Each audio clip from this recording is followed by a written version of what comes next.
नमस्कार दोस्तों, आप देख रहे हैं हाल चाल भोजपुरी। सब कुकुर हार गइलसन शेर के शिकार करे खातिर।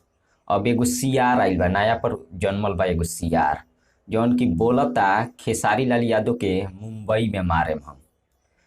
मुंबई में मारी उ। अब पता ना ओकर तो शक्ल लागता कि आम चोरावे वाला कौनो बगीचा के चोर जैसन लागता। आप लोग तस्वीर में देख सकतानी, ओकर शक्ल से साफ लागता कि कौनो बगीचा के आम चोर हवे। और ई बोलता कि खेसारी लाल यादव के हम मुंबई में घेर के मारे। पता ना खेसारी लाल अगर हाथवा पकड़ ली हन तो ई मुत दी पैंटा में और मुत के पेशाब के पूरा छिलबिल कर दी। लेकिन ई बोलता अपने आप के जे हम खेसारी लाल के मारे।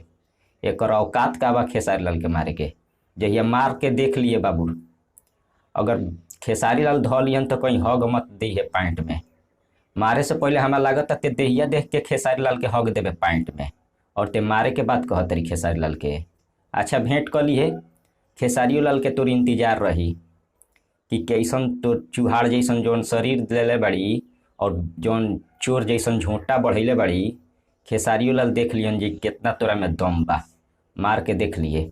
अब तोरा के का कहीं भाई लो, तू ही लो बताओ लो कमेंट के जरिए एकरा के आज समझाओ लो जाके फेसबुक पर। तब तक बना रहो हमरा साथ, मिलतनी अगला वीडियो में। धन्यवाद।